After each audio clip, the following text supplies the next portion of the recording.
Hello, everyone, and welcome to Sending the Wolf 2.0. Hello, hello. I'm still getting used to these earphones, which is very on brand, I feel. Hi, everyone. I'm so happy to see you all. And please say hello in the chat if you are there. You're welcome to lurk as always. But as I mentioned over on Instagram, I got my live stream training from the Twitches. And so that is how I like to roll. So hello, Colibre. Hi, Robert. Hi, Jason. Good to see you all. I am so happy to be back. As always, like I said, feel free to lurk if you want, but I hope this is a friendly group. I know it's a friendly group. Hey, Kashkali. Good to see you. Okay, so wait, first of all, so okay, you guys are gonna help me. This is really just like the AMC days, except I don't have a Wespresso or a Joe to help me. That's okay though. We're gonna do it. We're gonna do it. Do I sound okay? Can you hear me all right? Um, I probably shouldn't be, but I did say that chat was going to be my co-host, so that means that you could be my tech director too. So as always, please let me know in the chat if anything is up or if anything is going wrong. And yeah, it's great to see you guys. It's really great to be back. Hey, Kevin Murphy, good to see you. Audio and video is great. Awesome. We love to hear it.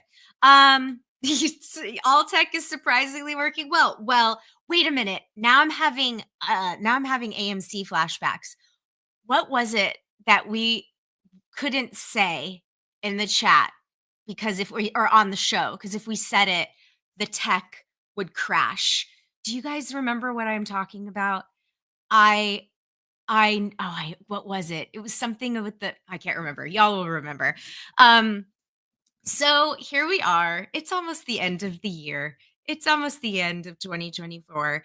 And you might be thinking, hey, Amra, great to see you. I'm so happy that you could join us. That's awesome.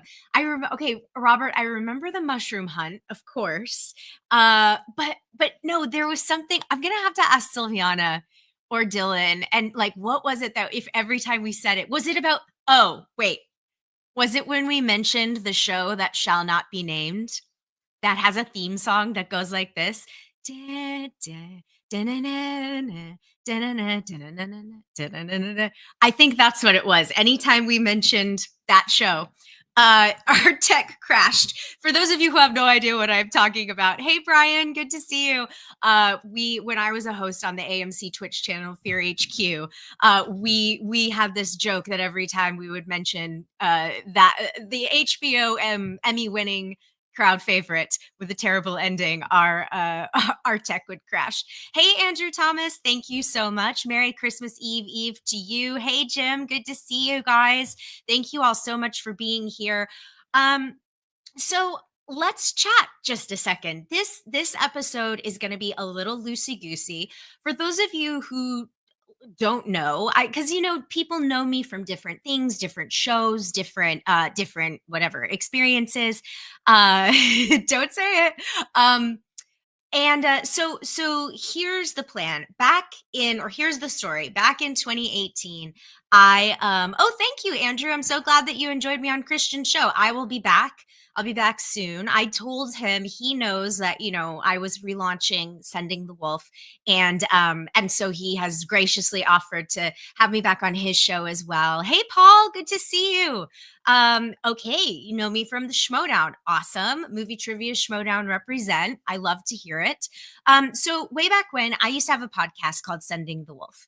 And I would have a guest every week. A guest would pick any movie off of any AFI list, American Film Institute, and we would talk about it. And then at the end of the show, that guest would have the opportunity to add something to the list. Like, what would you add to the best comedies or best heroes and villains or whatever it may be? And so we did 60 episodes of that, totally self-produced. with just me and a sound engineer who I would send a paper edit to, and that was it. And of course, with the support of everybody from Patreon, which was so much fun. And then hey, Mirror Domains, good to see you. So then I got it was 2020 was rolling around. I was hosting DC Daily, and I was like, okay, I think it's time to wind down the podcast and focus more on acting and focus more on getting a new agent, and then of course 2020 happened, and we all know what happened.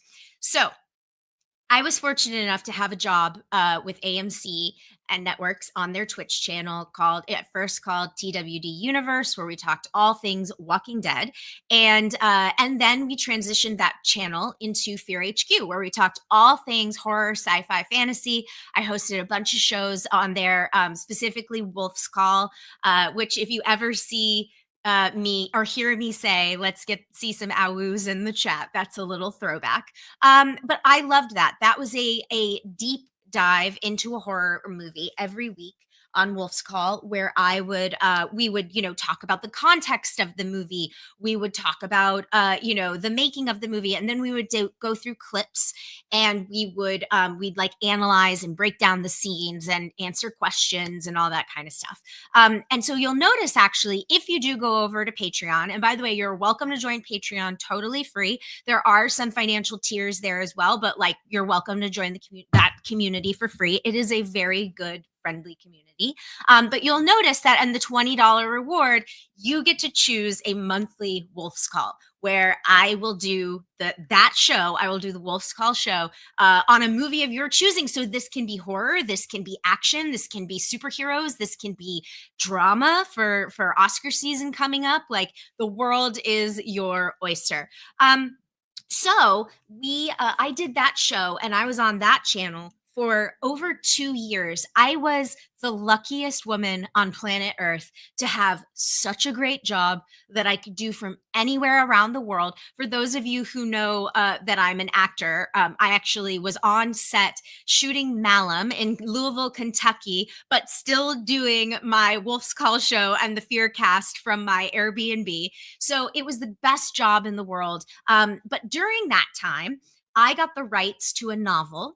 And I said, okay, in 2023, 2022, Fear HQ is sunsetting. So I'm going to take some time off, and I am going to adapt this novel into a feature. I had also just done my short film, A Shining Example. Okay, that's going to come out too.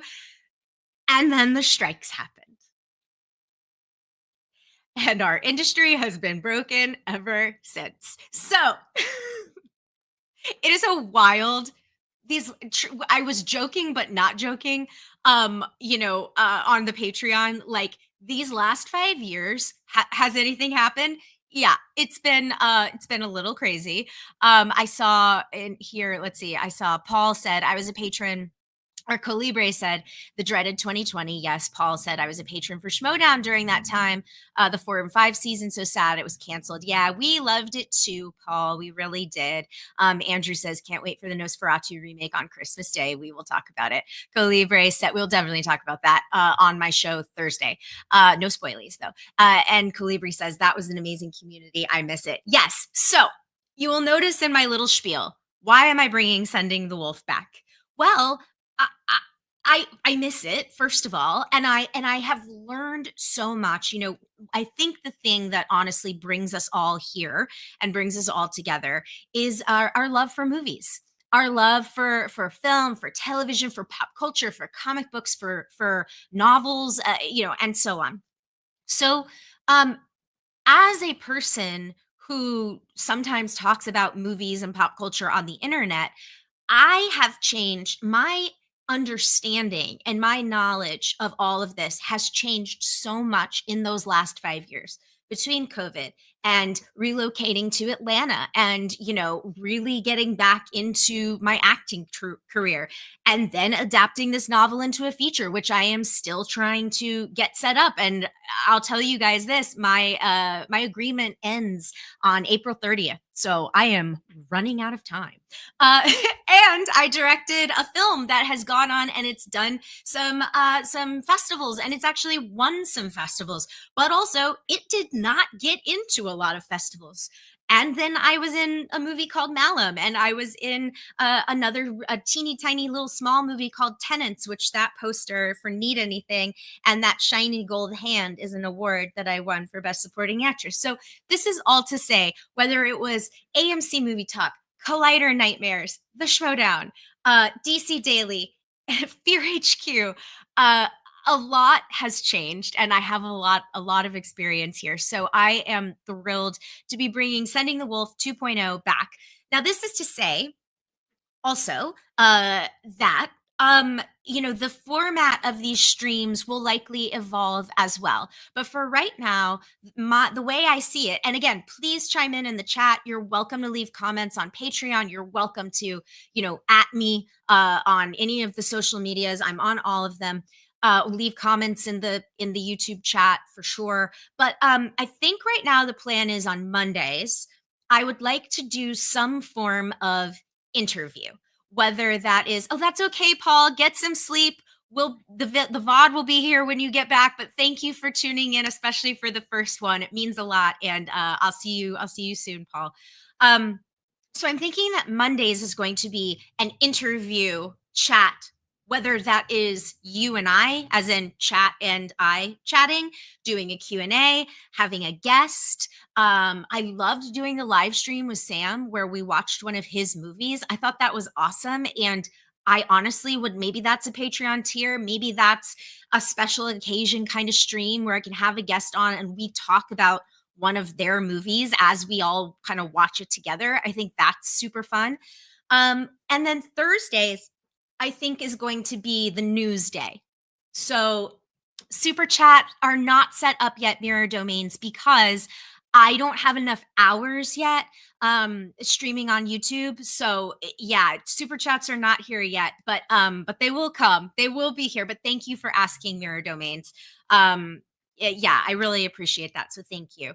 And Jason, I'm so glad you enjoyed watching Pulse. And then I see here Psycho Babble says, loved your content since the Collider days. Missed those days, especially Nightmares. Happy to see your work. Thank you so much for that support. I really appreciate it.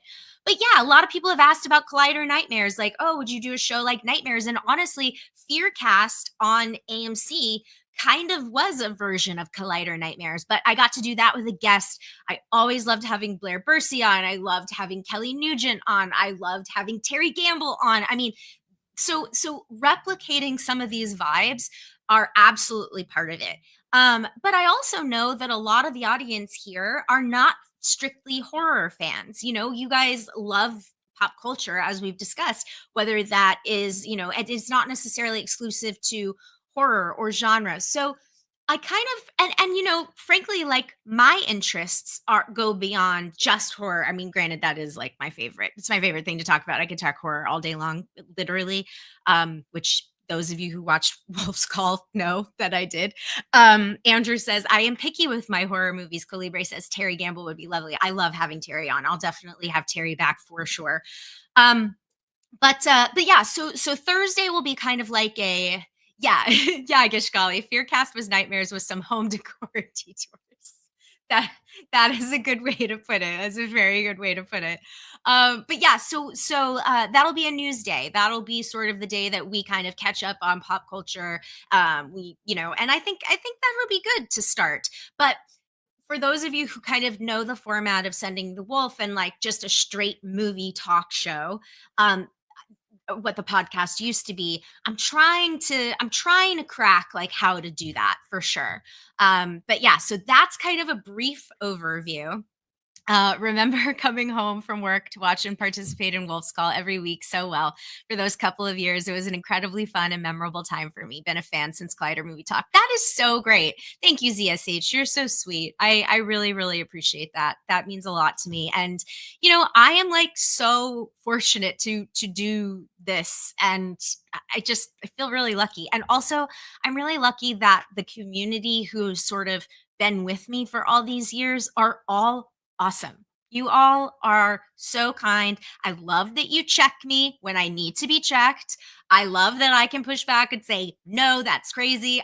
Or "Yes, how awesome." Like I really feel so lucky with the people that have sort of become a part of my professional world. So thank you all. Sincerely, thank you. And Robert, where is the Delante harassment in the chat? Don't worry, it'll be back. It'll be back. The one thing, okay, so this is a good question, and I want y'all to think about it. And again, I'm serious about giving me feedback. It doesn't have to be right now, but if you have ideas or like stuff you'd like to see or formats or dates or times or whatever, like please, I'm making the show for us, right? So I want you all to be there. I want you all to be a part of it. I want you all to participate. Um, One reason why I am currently Gishgali, no comment. Mhm. So one reason that I am doing this on YouTube and not on Twitch is because I felt like, okay, maybe I feel like more people have access to YouTube, so more people can easily find, the show. You can chime in the chat because most people have a YouTube account or a Google account, whereas Twitch is like its own separate thing. But I do miss our emotes in the chat. I do miss that. I miss our little dancing skellies. And I'm curious if you guys like the YouTube of it all. I think YouTube is the right place for now. But that's kind of where I'm at with that.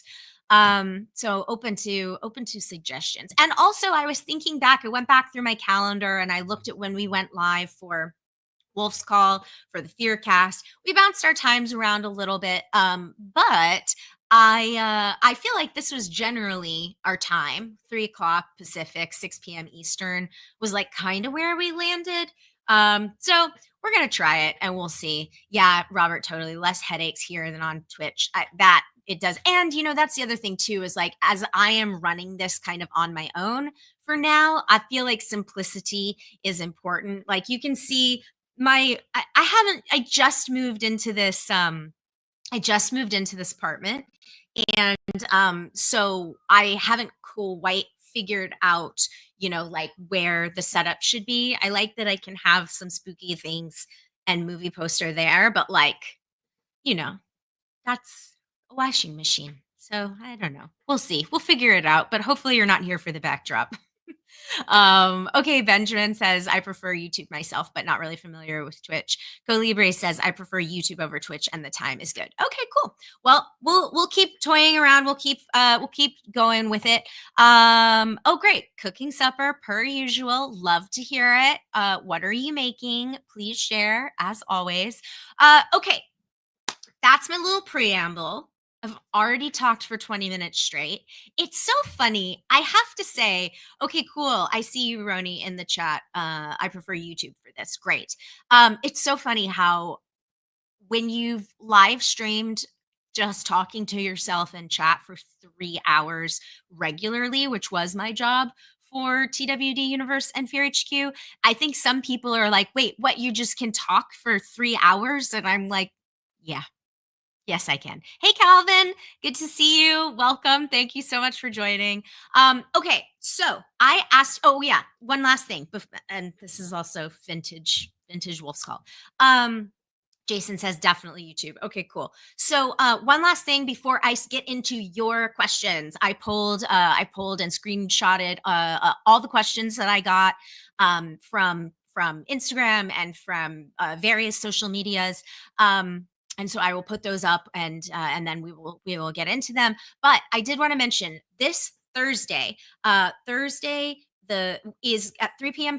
Pacific, 6 p.m. Eastern, 3 p.m. Pacific on Thursday. I will go live again, just like today, and that's going to be my best of 2024 show. Um, I have to tell okay, I have to be honest with you, and we'll get more into this on Thursday, but I have to say, and I don't know if any of you all felt this way or have felt this way lately, especially with COVID, especially with the strikes, especially with everything that happened over the last 5 years, but I have really had to actively kind of fall back in love with movies, with pop culture. Like, don't get me wrong, of course, I'm always like, I always see the things that I need to see, but it's been a real like, okay, wait, I have to remember why we're doing this. I have to actively like kind of push myself to go see things. I have to get back in that mindset. These last 5 years have totally, I'm the first to admit it, like these last 5 years have kind of broken my brain when it comes to the way I used to consume pop culture and I used to consume movies and all of that. So this is to say that some of my best of 2024 lists, like it might be a little lacking, might be a little like you might be like, oh, what about this? And honestly, again, I hope that we kind of all treat this as like recommendation corner because, I'm always looking for recommendations and nothing thrills me more than if I am able to give somebody a recommendation that they enjoy or that they haven't heard of or something that's exciting to them. So that's going to be on. So when I say, please feel free to put questions, and because this is a Q&A, this episode is a Q&A, just getting back into it. These questions vary from life experience to what should we do about Star Wars to, Justin Baldini and Blake Lively to and everything in between. So please feel free to put any questions you may have in the chat, but just know that on Thursday, I'm going to be doing the whole best of like and whatever comes along with that. Um Calibre says, I've been out of the loop, looking forward to reconnecting with all of that. Jason says, Honora is my favorite movie of the year. Like, for instance, Jason, I still haven't seen Honora, but I did get an AMC A list finally. My new neighborhood, I can not only I can walk to an AMC, I can walk to several movie theaters, which is awesome. So I signed up for AMC A list and I'm actively like making myself go out and, consume more films and so Honora is definitely on my list. And by the way, someone asked about screeners, and I feel like this is such a good I feel like this is such a good prompt because of what we're talking about. Where, yep, here it is. And it was Austenite Forever. Okay, so now we're going to do the thing where I try to do technology. And let's see how that goes. Gishgali says, my horror viewing fell off after Fearcast ended. I picked it up again last 3 months. Maybe I felt your return is imminent. I have been summoned. Calibre says, I've been out of the loop, definitely looking to reconnect with all of that. Yeah, me too. Okay, here we go. So present. Share screen. Window. Oop. Share. Okay. Can you all see it? Is the question. Are those books behind you alphabetized? No, they are not. Actually, that is like a really interesting little. Oh, cool. Let's play with this for a minute. That's good. What should have precedent, the question or me? I'm so small. Oop, I'm gone. Now this is kind of fun. I think. I think this is good. Okay.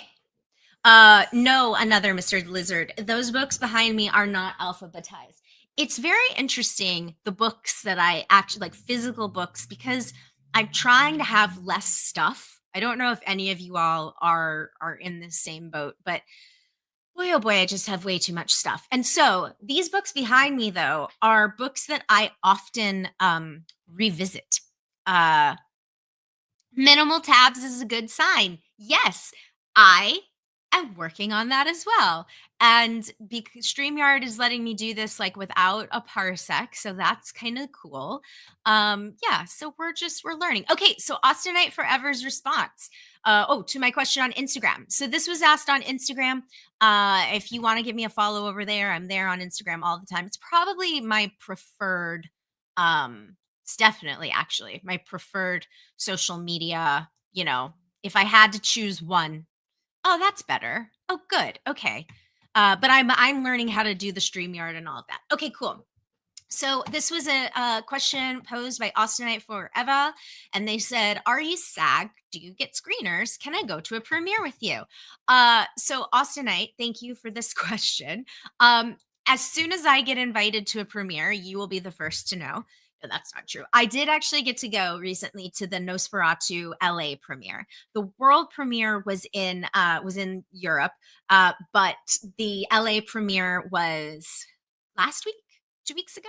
And it was really cool. It was really cool. I was so happy to go. I went with Holly Payne, my dear friend. Some of the Collider folks will know. Yeah, and we had a great time. Robert said, if you were trying to recreate a broadcast, test patter with the books. If bought you were trying to recreate a broadcast test pattern with the books. Yeah, that's fair. That's fair visually. And then I did get to go to the world premiere of the Bob Dylan biopic. What was it called? Wait, the here's why I'm confused, and it's not because I'm a dingbat, I promise. It is because the book was called Dylan Goes Electric, and when I learned that, I was like, "Yeah, that's what this movie should have been called," because I have a lot of thoughts about this. Is that movie out yet? Are we Can we talk about this? Wait, Bob Dylan. A Complete Unknown. Right. Starring Timothy Chalamet. Unknown something. See mirror domains, you get it. Yes, CSH, Complete Unknown. That's right. But it is based on a book called Dylan Goes Electric. And that's honestly what the movie is about. It's about that period in his life where Bob Dylan kind of bucks the folk system where he breaks in and we're introduced to his love for Woody Guthrie, and we're introduced to his relationship with Joan Baez, and again this whole folk sort of world, and then his interests musically evolve. And I was like, yeah, like I feel maybe Dylan Goes Electric is not a better name for a movie, but A Complete Unknown is a bad name for this movie. I liked the movie. It's more vibes than a movie, I have to say, which is funny because I've been reading that review of Nosferatu, and I actually don't agree with that. I won't get into like any spoilies, but yeah, like I didn't feel like I've been reading a lot of reviews that are like, yeah, Nosferatu is just vibes, and I'm like, that's not. It has a story. It's just a story that you've seen 1,000 times because Nosferatu is Dracula. Even Murnau's Nosferatu is Dracula. Like it's if I have one criticism of the movie, and this is not a spoily, it's just it's a really faithful remake of the Murnau movie, which is a mostly faithful adaptation of Dracula. And I wish that Eggers had sort of done more. When Eggers puts his spin on the ball, that is where I think Nosferatu is something special. But this is not our topic here. A Complete Unknown is not a great title. IMO. Yeah, Benjamin, I agree. Roni says Dylan Goes Electric might be a weird title, but A Complete Unknown is a boring title. Yeah, agreed. Agreed.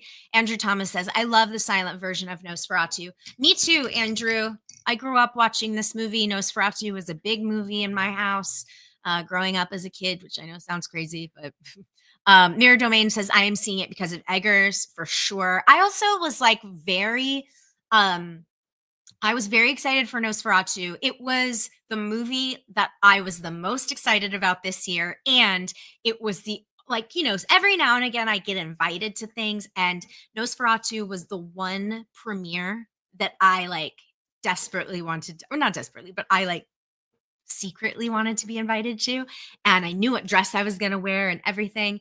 And this is to say that when it happened, I was very excited. But yes, Robert Eggers is why I was like, super interested. But Bill Skarsgård to me is one of the most interesting actors. And I love him as a creature actor. I think he is so. I just think, and to say a creature actor, it's almost It's almost too simplistic. Also, by the way, creature actors and physical body actors are incredible actors. We talked so much on DC Daily about the actors who played the physical bodies of Guy Traynor and Miss oh god, the Brendan Fraser's character.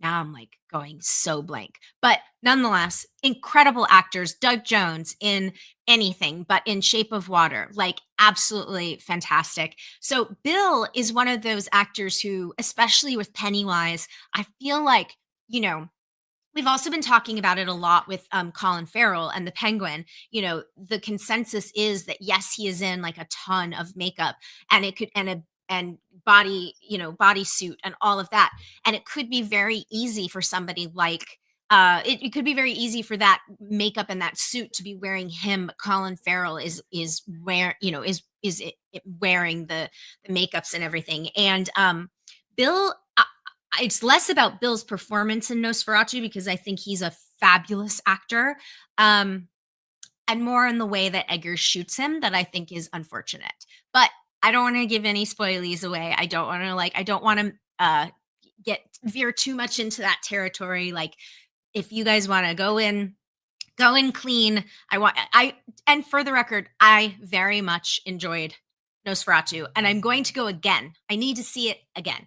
So, anyway, this is not the answer to this question. The answer to this question is I am SAG. Do you get screeners? Here's the thing. SAG does get screeners. We get them last.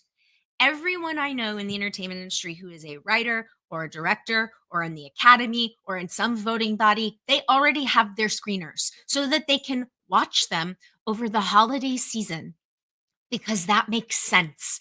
Because this is when we have downtime. And you know what? SAG, nope. We don't get ours till January, like late January, like after all the movies have come out January. And so you're just like, I can't. So they clearly really want you to go see the movies in the theater, which I understand. But at the same time, if you're going to offer us screeners, like please offer us screeners. Anyway, hey, Chris, good to see you. Okay. Jason says, oh, wait. I know we have some more in here. More Dracula talk. Okay. Um, was Jason says was Nosferatu scary? It has scary parts. That's what I will say. Kevin Murphy says I've seen 200 Dracula movies and I cannot wait for Nosferatu. Absolutely. Listen, for the record, we're all telling the same story over and over and over again. Whether you know what I'm saying, like whether you're songwriting, whether you're a filmmaker, whatever, like it's all a version of kind of the same thing. So I have no issue with more with the Dracula lore or the Dracula kind of like beats. It's just more about making it your own. And I would have liked for Eggers to make it his own a little bit more while still being faithful to the story. But we'll talk more about it when the movie is actually out. Andrew Thomas says, I didn't like the Herzog remake of Nosferatu. That's fair. It's different. It's different. I do like the performances. Like the performances. Roni says SpongeBob was my Nosferatu introduction. If you're a 90s kid like me, a lot of us were introduced to Nosferatu through Are You Afraid of the Dark? There was an episode where a vampire that was like bald and looks a lot like the Max Shrek Nosferatu comes out of the movie screen. And a lot of kids, that was like their first time. I have to defend a complete unknown. It's one of the most famous lines from his favorite song. Yes, Gishgali, I understand. And that is in the movie, right? So I hear you. I totally understand. I just don't think it is a great title that represents the movie. It, but what do I know? Jason, I heard he was unrecognizable in the makeup. I don't want to even tease about the Nosferatu makeup. I just want you all to go in and experience it for yourself. Mirror Domain says, does Nosferatu crack into your top 3 Eggers films? Mine is still The Witch, The Northman, and The Lighthouse. Yes. Well, mine is still The Witch. My favorite Eggers movie is definitely still The Witch. I think it is his most like so Nosferatu was supposed to be Robert Eggers' follow-up to The Witch, and then it fell apart. So then he made The Lighthouse, and he was supposed to make Nosferatu, and then it fell apart. Then he made The Northman, and now he finally got to make Nosferatu. And I will say there are moments in Nosferatu that feel like they are siblings to moments in The Witch. I think I think the dread that is present in The Witch is a little stronger. Um, and the storytelling is a little bit more fluid versus Nosferatu, which I think is so close to the Murnau movie, um, that maybe it slows it down a little bit. Um, I like The Lighthouse, but also I don't know if I ever need to see The Lighthouse again. Actually, I should amend that. I'm going to watch The Lighthouse again, soon, and then I will render my verdict. I like The Northman because it's crazy. And talk about a movie that is vibes, but in a good way. Love all those performances. I love him dabbling in that world. Like, I mean, just so I think I like The Northman, and we talked about this on Fear HQ after I saw it. I like the Northman more than the average bear, if that makes sense. Okay, Martin Bryan says Collider forever and RIP Big John. Yes, we love John Schnepp. I said sweaty the other day, and anytime I say sweaty because I get nerdy and passionate, people are like, oh, it's a Schnepp. And it is. Kevin Murphy says, I wish Skarsgård did a comic book accurate Crow. He had the right body and face. They just shit version of him as a character. Yeah, I haven't seen The Crow. I will say I don't love the 90s movie the way everybody else does. So I'm not particularly loyal. So I was more open to experiencing like a Crow movie, especially because I like Bill so much. But that said, I haven't seen it yet. So ZSH says, highly recommend everybody who can get in there and check out Vampire and Paranormal Museum in Dalestown, PA. Recently went and loved it. Wait a minute. Vampire and Paranormal Museum in Doylestown, PA. I tell us more, ZSH. That sounds awesome. Your domain says, I'm sure Count Orlok looked better than Barlow did in the Salem's Lot remake. Woof. You know, I try very hard not to say not to talk negatively about films because I know how hard it is to make a movie. Um, but I was disappointed by the Salem's Lot movie. That was a drag. Chris says, seeing Nosferatu Christmas Day. Oh, by the way, side note, Nosferatu is a Christmas movie. He made like there is actually a Christmas movie. Okay. Dalestown Calibre says, I want to go to Dalestown soon. Jason says, what are your favorite vampire movies? New one or original, Jason? Da, da, da, da. Jim says, has it been 10 years since we first saw you online? AMC Movie Talk Days, which morphed into Collider Movie Talk. It's been more than 10 years. It's been almost 12 because 2013, a year that I could never forget. It's a great year for me on the internet. A wonderful superhero movie came out that year, and my life was forever changed. But yes, that was the summer. I joined AMC Movie Talk in the spring slash summer, early summer of 2013. So I've been on your internet for almost 12 years. What a time. Roni says, The Northman is also beautiful to look at. That budget was well spent. Absolutely. Another Mr. Lizard said Eggers will run out of different scars before long. Yes, I read a really long conversation back and forth between Bill and Eggers, and they talked about how Bill was supposed to work with Eggers before Alex, and then the projects kept falling apart, and then Alex got to work with him, and then now Bill. So, and actually at the LA premiere, Alex was there. It was sweet. It was cool to see them all together.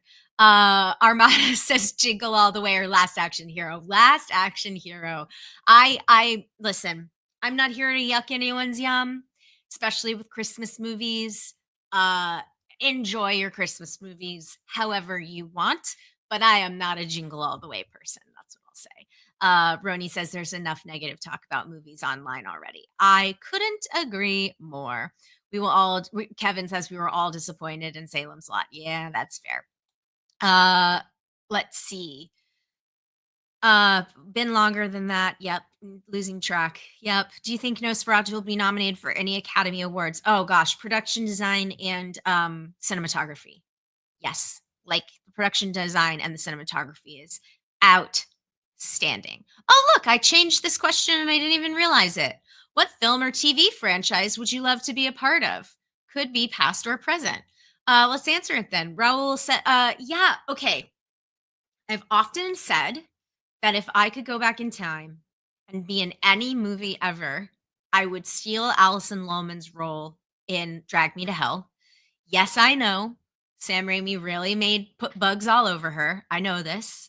Uh that is just like to me the quintessential movie I want to be in. I love that part. I think that is a great role.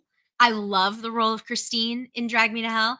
I would love to work with Sam Raimi, especially in a horror capacity, especially in a fun horror capacity. Movies like Drag Me to Hell just don't get made. They just don't get made. And gosh, to have Sam Raimi making it, like I just that would truly be a dream. That would be a dream. Sam Raimi can remake Drag Me to Hell with me. That would be wonderful. And I've also often joked that the real job, like dream job for me, is getting a time machine and going back in time to the 90s and stealing the role of Karen Walker on Will and Grace from Megan Mullally. That that is if you there are a lot of actors out there who would be like a sitcom. Eh. That is the dream to be the supporting lead and you just get to walk in and be funny and make people laugh and then you leave and then you're not the lead of the show, you're not in every scene, like you just get to, and then Emmys, yes, just, and I mean, I love that multicam sitcoms, they do have an audience. It's so fun to then people just hit their marks and hearing the audience laugh, and it's just there's something to be said for just providing like pure enjoyment. Um so yeah. Anyway, that those are my two dream. Oh, and then of course, franchise. I mean, y'all, I gotta play Lois Lane. I mean, okay, I'll tell you this. You ready for a little secret? Um, so we're gonna will this into existence. Are you ready, everyone? We're gonna make this happen. My friend Anthony DeBlasi, who wrote and directed Malum and The Last Shift, among many other wonderful movies, he and his wife Natalie, who I adore, um, have written a spec, and I read it, and for they asked me to give notes or whatever just as a writer and as a friend, and I was like, yeah, for sure. And I loved the script, and I think they're gonna go very far with it. It's like perfect for the timing, right? Okay. That said, this character, this lead character is a journalist, and there she works in a newsroom, and she's close with her, editor in chief, and like the rest of, they play a part, the rest of the newsroom. And I was like, so I kind of circled that and I was like, hey, more of this, like horror Lois Lane. You can make a horror Lois Lane. Like that's what the through line of this should be. And he was like, "Ooh, I love that." And so I told him last night, my goal for 2025 is to be famous enough that I can attach myself to this spec and get it made, everyone. So that's what we're manifesting in 2025. Let's do it. Mirror Domain says, "Oh, hey, Jonathan Peck, good to see you."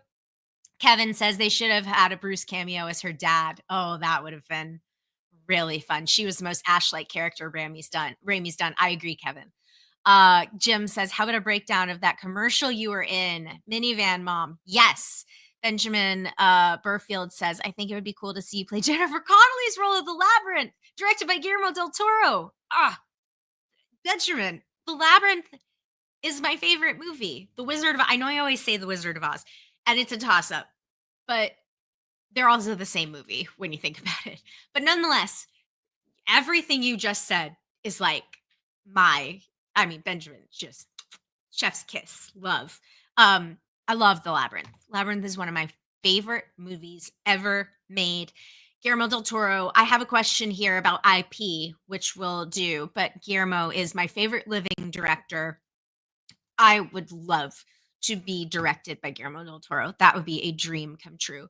Robert says horror Supergirl would be something I'd watch too. Oh heck yeah, absolutely. Has there been anything you've barely missed out on? Not really. Not really. Another Mr. Lizard. I mean, not that I know of anyway. Which is probably for the best. Don't tell me the roles that I almost had. That's funny. But no, as far as I know, there are not.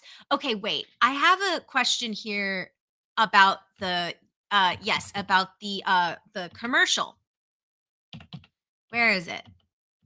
And I want to know if this is you. And I have a lot of these great questions. But the commercial was great. So for those of you who don't know, I booked a Chrysler commercial earlier this year where I played a boy mom. I drove a minivan, and it was fun. I mean, I that was my first big commercial for sure. I've done smaller ones, but and commercials are hard. I will say this that not a lot of people know, in my opinion. It's not just acting, like meaning there is television acting, there is commercial acting, there is theater acting, there is film acting. I mean, different skill sets just across the board. And yeah, so that was it was a different muscle for sure. About the with the Chrysler commercial. But I'll tell you, it was really fun to do comedy.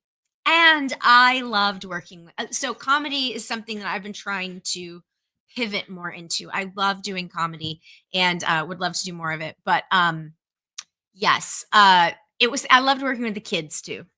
The kids were really funny. CSH says, "I saw the commercial. It was so surreal randomly seeing that on TV." I'm so glad you saw it because I never got to see it in the wild. Uh, and whatever whisper acting is, that's funny. All right, let's do some more questions. Mr. Ramsey, very sweet. When are we getting DC Daily back? Best show ever. Unfortunately, never. You're never getting DC Daily back. What a time. Uh, What, Kishkali? What?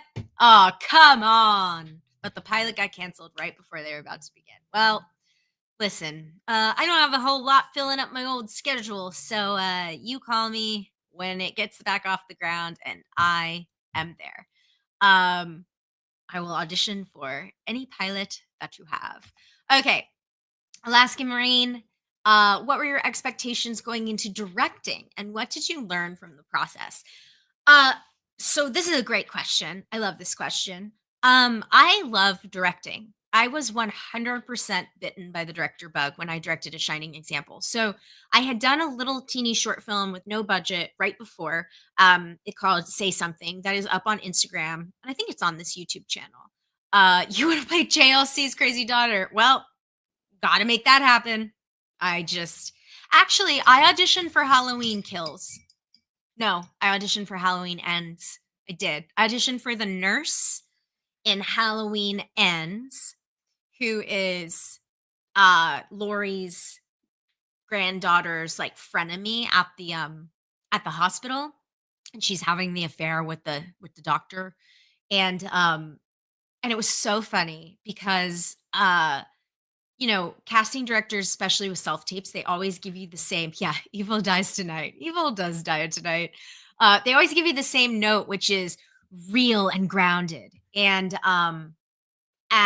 then you see the movie and you're like, it's totally just I've stopped listening to that note is what I'm saying. It doesn't mean that I go crazy, but it also just means like I the direction couldn't have been more wrong for Halloween ends. And I'm not shocked that I did not get that part. But say la vie. It was really cool to audition for. I also auditioned for the new Exorcist movie. They were never going to cast me. I auditioned to play the detective. I was not getting that part. 1,000% never was getting that part. But it was very cool to say I auditioned for the Exorcist. Maybe Mike Flanagan will let me audition for his Exorcist movie. That would be awesome. Gishgali says this was a multicam. Well, if the opportunity ever comes up or comes back, you call me anytime. Thoughts on Lee Cronin directing The Mummy for Blumhouse? Man, man. I, I great. Sure. Listen, what we're seeing with Blumhouse partnering with the Universal Monsters is we're seeing smaller scale, more intimate, lower budget takes on these characters, which I think is a really smart way to go. And I think the challenge is going to be how do you make a mummy scary in 2025? What is scary about that? And I'm sure that they have answered those questions. I'm sure some form of possession or something like that, like we saw in Lee's Evil Dead, Evil Dead Rise. I'm sure something like that is at play. You do have the spell and like the undead, which is very similar to mummy lore, right? So I totally see I see how you connect those dots. And I'm sure Lee's writing and Lee Cronin is writing and directing. So I'm sure he came in and had a take. Like he probably was, and it was probably a great pitch. So I'm so excited for Lee Winnell's Mummy, or excuse me, Wolfman. I'm so excited for that. I love Lee's Invisible Man. Just think it's so smart. Lee is so Winnell is so franchise savvy. He like when you think about the franchises that Lee and James, but Lee specifically wrote and created Saw, Insidious. Now he's has over like working closely with all with these Universal monsters. Like I just Upgrade. Yes, Roni, I love Upgrade. For those of you who were on the Patreon all those years back, we did a watch along of Upgrade, and that was one of my highlights. Was just being able to share that movie with you guys. For some of you who hadn't seen it, and it was very very cool. Anyway, so yeah, I'm sure that Lee Cronin had a great take on the Mummy. I hope they do something cool with it, which I'm sure they will. I'm sure they will. So that's my answer to your question, Mirror Domains.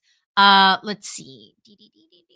Robert says was always interested in doing something like something but an old Chrissy dude in a wheelchair is never called for. Wait, I might have lost the thread on that one. Ba, ba, ba. Krampus in the neighborhood every year. Love Krampus. It's that time of year. Another Mr. Lizard says, say what you like about Tom Cruise's Mummy. The trailer they released with just the voices and not other sounds was excellent. Yep. Great marketing. Um, I worked on Sleepy Hollow season 2. I did the official podcast of the show, so I was often in the writers' room, or I was doing interviews and really producing that podcast. And Alex Kurtzman is a monster guy. He loves the monsters, and I I don't pretend I don't know any of them. I don't pretend to know any of them, but I have to imagine that the demise of the Dark Universe and Alex's stab, no pun intended, at the Mummy failing was probably very disappointing, because I know how much he loves those characters. Sleepy Hollow season 2 had so many cool monsters, and so anytime I could talk to Alex Kurtzman about that, like, he was a wealth of information, he was passionate, like, Alex gets it, you know? So, that whole thing was a drag, but c'est la vie. It is what it is. Um, so Armada says about the Mummy, do you make it an adventure epic or a horror? Juggling both is hard, and it failed with Tom Cruise. Probably lower budget horror is the way to go. Yeah, I agree with that for sure. For sure. Like, I think in this day and age, if you're gonna make the Universal monsters scary, or you like, okay, and if for those of you who watched me do a whole deep dive on Stephen Summers' Mummy, I apologize for being repetitive, but um, Stephen Summers was brilliant in how he reimagined The Mummy in 1999. He swaps the A and B story. So in the original Boris Karloff Mummy, to my recollection, I always remember it as the A story was the love story between Imhotep and Anoxine Moon, and the B story is the present day and the adventure or whatever, or the Egyptologists or the people who are sort of investigating. And chat, please, like, correct me if I'm wrong. And Steven very smartly switches them and says it's Indiana Jones, but with mummies. But it's basically the same movie. We're just focusing more on the modern day characters and the threat that this love story poses versus this love story and then these modern day characters. And I think that it just was a stroke. It was a stroke of brilliance, like, truly. And I think now, if you were try to, so I think where the Tom Cruise Mummy failed is, if you're going, we already have this wonderful action adventure reimagining of the Mummy. So either let it go back to that well, and, like, Rachel Weisz and Brendan Fraser and so on. Like, if you want to play in that sandbox, play in that sandbox. Don't remake the remake. You know what I'm saying? Um, and so this is to say that I have a feeling Lee Cronin's and Blumhouse's and Atomic Monsters take on the Mummy for this day and age will rely more on the horror elements, the supernatural elements, the ritual elements, the history elements. Like, I think we are going to get a scary mummy movie. That, and again, when I say mummy, I think I think we're probably going to be playing with the undead. You know what I mean? It's not going to be like a guy wrapped in bandages necessarily. Um, Clearly, I could talk about this forever. Roni says upgrade for, or we said that, but somebody said something about, yeah, Roni said upgrade is the better Venom movie. I mean, they were eerily similar. And Tom Hardy and Logan Marshall Green, like, they looked exactly the same. I mean, it's wild how close those movies were, and those leads. Lee stole his wife from me. Kishkali, I'm gonna let you have that. I'm gonna let you have that one all to yourself. Jim says, Psycho Storm Chaser, where you were in a coma the whole movie. Any good stories from that experience? Actually, yes. Um, I'll tell you one quick story about Psycho Storm Chaser where I'm in a coma for the whole movie. I had just directed my first little short, and then, okay, yes, actually, this is fun. So I'm in this Lifetime movie called Psycho Storm Chaser. My friend Buzz Wallach directed it. He also produced, he directed Tenants, which that poster Need Anything is from. He also produced my short film, A Shining Example. I love working with Buzz. He's a great mentor. He's really smart. And I love working with him as an actor. I love working with him as a director, and so on. So I do this little short with Buzz, or he with his wife, Mary. So we write it together. We play sisters. It's no budget. It's literally two oneers on a FaceTime call, or Skype call. These two sisters are having this conversation, where one of them's walking around their parents' house, and then there's a supernatural entity, and then there's a scare. So actually, Psycho Storm Chaser got greenlit, um, kind of like around that time. And so Buzz, having produced and edited my first little baby short film that I did with his wife Mary, where we played sisters, he called me and he said, "Actually, you and Mary as sisters makes perfect sense. Would you want to play her sister in Psycho Storm Chaser?" And he's like, "You're gonna be in a coma for most of the movie, but you get a really cool scene at the end." And I was like, "Of course, like I'm not turning down anything, right?" But what the cool part of the story is that I was sitting in the middle of this room. So in between takes, I am in the middle of the action. So I am watching, like, because now I've directed something before. So I'm paying different attention. I am learning so much by just listening and observing. It was a context and a nuance that I definitely did not have before. It was really cool. It was really cool. So that I think that's a pretty cool little story. Okay, cool. Let's move on. So Steve, this new movie is not from WB's New Line Cinema. Uh, James Wan has taken uh James Wan has taken Atomic Monster and partnered formally with Blumhouse, and their deal is with Universal. So it is the Universal monsters. Okay. DDD. Amara says my favorite invitation or watch along was The Invitation. Did not see that just coming. Yeah, somebody else or Robert mentioned, I think, the Invitation earlier too. That was a great watch along. I had a lot of fun with that. Mirror Domain says Rachel Weisz and Brendan Fraser had great chemistry. They were awesome. They were awesome. That was the start and the end. Oh, Sally! Hi, Sally. I'm so happy you're here. Welcome. Blame YouTube for not notifying me. Well, you're here now, and that's all that matters. Thank you for being here, Sally. You sweet, sweet gal. We're so happy to have you. I'm always happy to see you in any DMs or any capacity. You're a sweetie. Okay, Jonathan Peck says, Clark, I want your take on this. Few months back, James Wan is attached to direct Creature from the Black Lagoon remake. What advice would you give him to prevent any similar as a Shape of Water? Great question, Jonathan. Um, I think it kind of actually goes along with exactly what we were just saying with the Mummy. We lean so I think that now that James Wan and Jason Blum, they are doubling down on their horror credentials, right? Obviously, James and Jason are the kings of horror and a modern day horror. And I think that their take on all of this material is going to be horror forward. So, I also rewatched The Creature from the Black Lagoon in 3D just a couple weeks ago with DC Daily alum and dear buddy Hector Navarro and Abby Trott.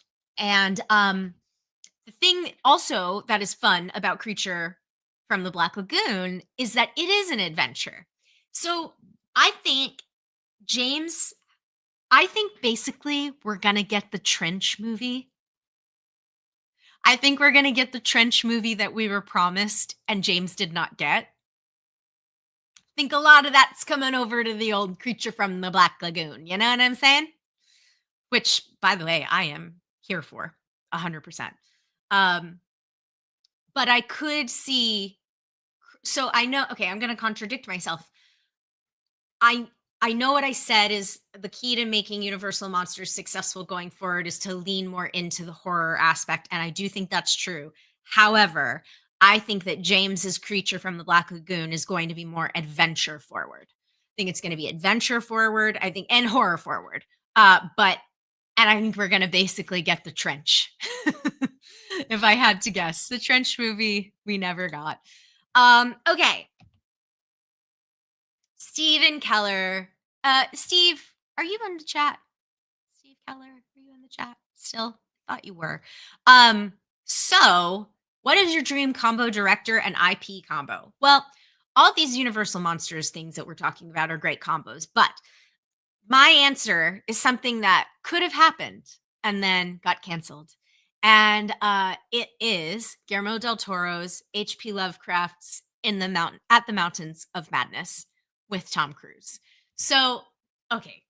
I know everything that I just said is crazy, but can you recall a time? Absolutely, Jonathan. Thank you for asking your question. Can you recall a time when this was going to happen?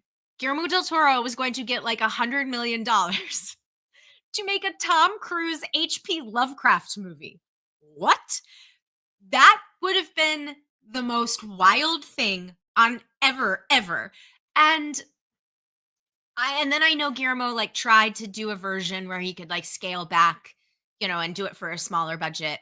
Um, I hope that Guillermo gets to make his HP Lovecraft movie, whether or not it is at the Mountains of Madness. If somebody earlier mentioned Cabinet of Curiosities, Lovecraft is just all over that.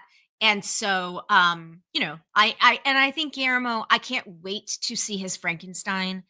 um, I cannot wait to see his Frankenstein. But you all know I love Guillermo del Toro. I'll watch him do anything, truly. Um, Wait, Mirror Domains. You saw some test footage of one of the monsters from At the Mountains of Madness? Tell us more.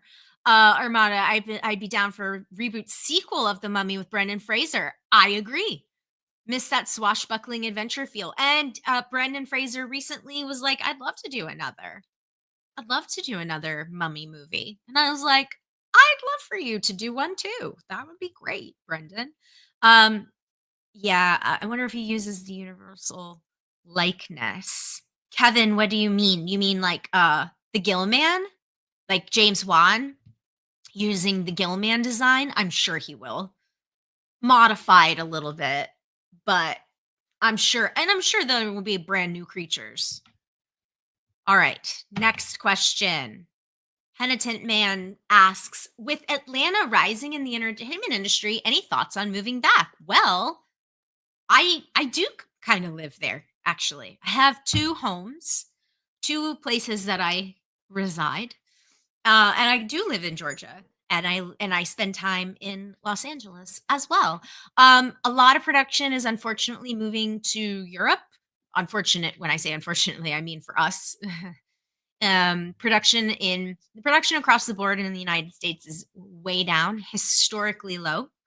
Um, but Savannah, Savannah, Georgia didn't have a single movie all year. My friend or someone I know, Chad, is he's a casting director down there, an actor down there in Savannah, and he's like, we haven't had a single movie all year, which is just like so sad. Yeah, we need. Here's the thing, y'all. We need more production. We need more movies and TV to go into production. We need more green lights, and yeah, I hope they return to the southeast. There'll always be production in the southeast, but not at the levels that we were used to. That said, Georgia threatened to or cap its tax incentive program. And then that did not pass. So the tax incentives are still very strong in the state of Georgia. So I hope production comes back for sure. Gishgali, are there any lessons from the business to learn from the Terrifier series success? What was the secret sauce, the savagery, the comedy, or just a compelling killer? Great question, Gishgali. I saw this great tweet. I retweeted it, and it said, all the studios want Terrifier 3, but none of them are willing to greenlight Terrifier. And I was like, amen. Louder for the people in the back. Here's what I think.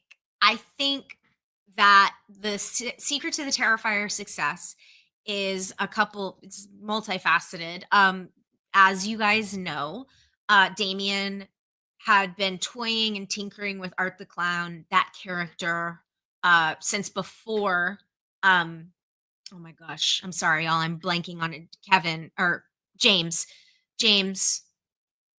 who plays Art the Clown? I'm sorry, y'all. I'm having a massive like brain lapse right now. But David, um, anyway, he's not the first person to play Art. I do think the first Terrifier was so genuinely, sincerely the movie that it was. Like it was uncompromising. It was speaking to David Hort- Thornton Howell. Hold on. Fire actor. David Howard Thornton. Close. Aha. Okay. I follow him on Instagram, or I follow him on Threads, and he's a great follow actually. Yes, Mirror Domains. All Hallows Eve had Art the Clown too. That's right. Then you have Terrifier. I think it is unabashedly an exploitation film. It is doing something, as you say Gishgali, pointing out that the comedy elements that are there for sure. um and it's got a great creature design, and David's fabulous in that part. So then with Terrifier 2, I think Damien sort of doubles down. But I do think that finding Lauren Lavera, uh just I was talking about this at dinner last night. She is a star. She is so good, and I think she gives the audience someone to root for. I think she gives the audience somebody to so I just mean like in terms of expanding the universe and expanding the appeal. And also, Terrifier 2 really benefited from being in theaters at a time when not a lot of stuff was in theaters. So you have this sort of like audiences are wanting and starved for, movies at that time. And so here comes Terrifier 2. And also you have this wonderful like groundswell of authentic, like just event viewing, essentially screaming and cheering and the whole deal. And then when Terrifier 3 comes around, I think Damien was really smart to just stick to his guns and not go overboard with spending all this money on advertising, and just really like he cut the runtime down a little bit. So the Terrifier 2 is a little long. It's 2.5 hours long. It's a long time.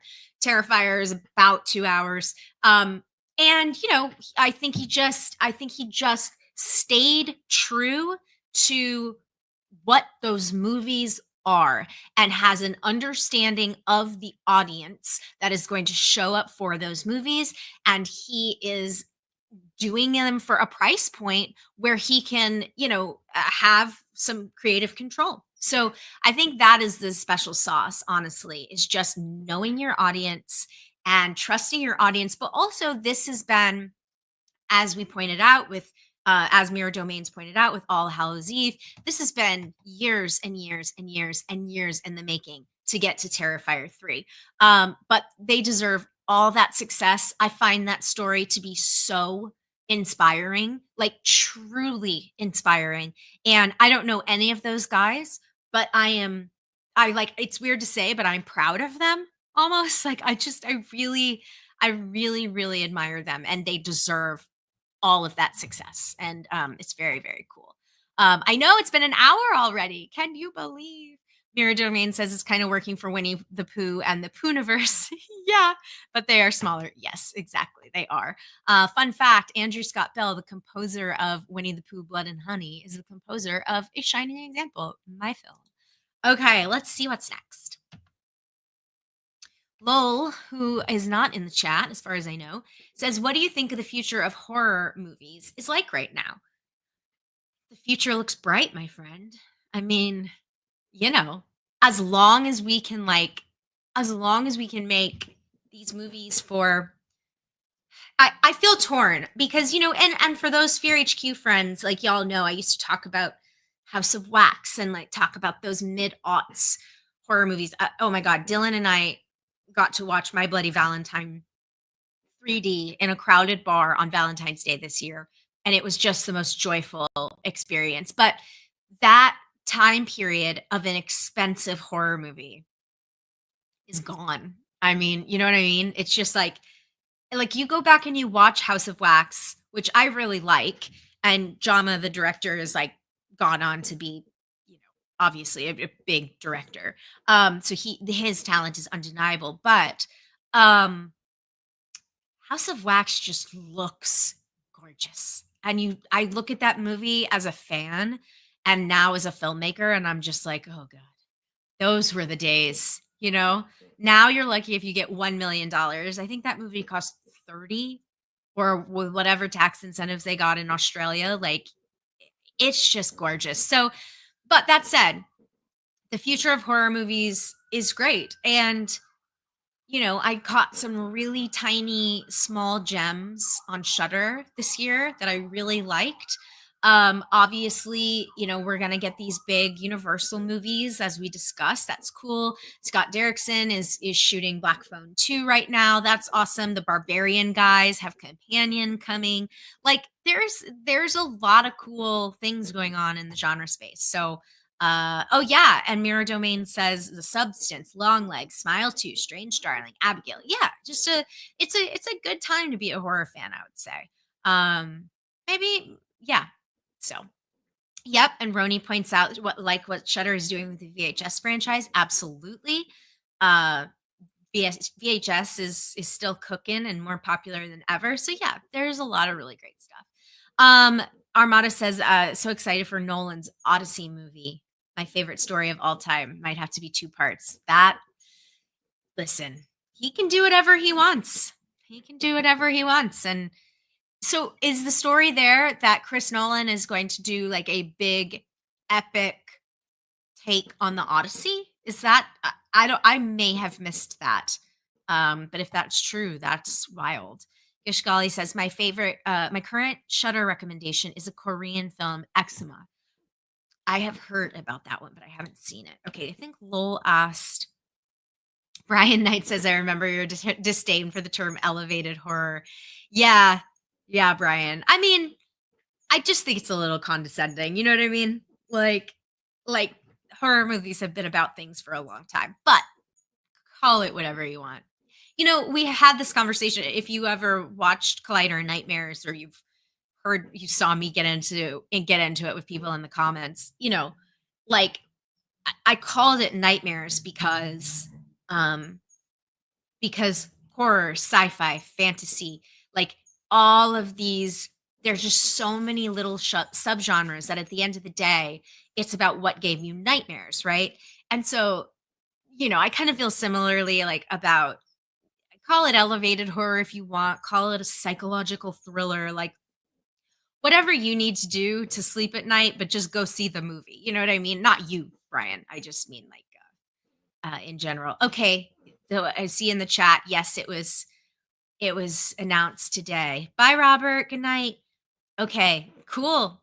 Very cool, everyone. I see the confirmation Universal confirmed Odyssey is Nolan's next movie. That's going to be crazy. That is going to be a crazy movie, and I support it. Just whatever. He can do whatever he wants. He's Christopher Nolan. Jason says In a Violent Nature is pretty cool.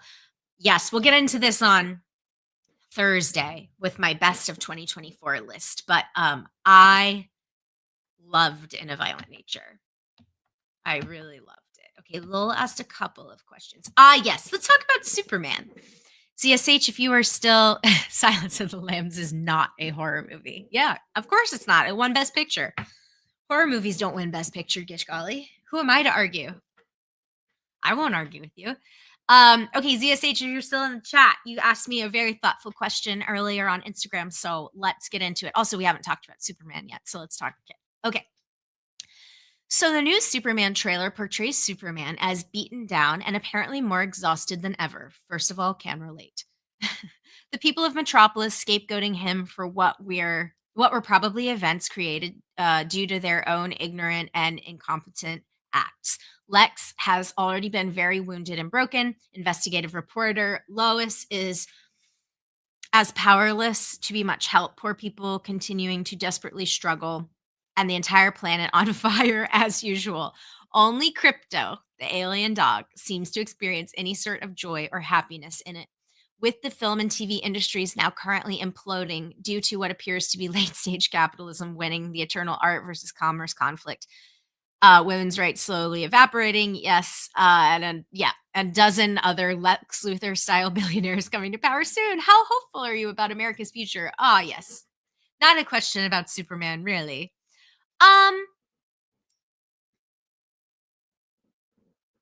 I think that with art and with society, look, we talk about it with horror all the time, right? Like horror is its most powerful when a society is in distress, because people have things to say, and they do it through art. At the end of the day, no matter what, I don't think movies are going anywhere. I was thinking about this today. I was thinking about how um movies, there's always going to be a kid who discovers Citizen Kane and says, I love this. There's always going to be a kid who discovers Billy Wilder's movies and says, I love these. There's always going to be a kid who discovers Steven Spielberg's Amblin films or Back to the Future or Christopher Nolan's Dark Knight movies or whatever and falls in love with cinema. So I don't think movies are going anywhere, but it is hard right now. I think it's kind of like CSH says, wow, I was clearly in a bad mood yesterday when I wrote that. No, that's fair. But I guess what I'm saying is I think that film and television and pop culture and art are often a reflection of the time that they are created in. And so to see Superman, this, all powerful hero at his low moment, I think is a really interesting take. And the whole team, like one thing I love that James is doing, and again, I know nothing about this movie, you know except for the teaser that we all saw and knowing James's sensibilities. I love that James is just picking up in the middle of the story. Like we don't need another origin story. We know where Superman came from. Everyone knows where Superman came from. The same way everybody knows where Spider-Man came from, the same way everyone knows where Batman came from. We're good, right? So I love that he is so in theory though, in essence, James is telling us a version or doing an adventure with this character and these characters that we really kind of haven't seen. I know TV, for the record, anytime I talk about Superman, people are always like, well, Superman and Lois, the TV show. And I'm like, I know that's different. It's different, not because I'm putting it over here or like it's lesser than.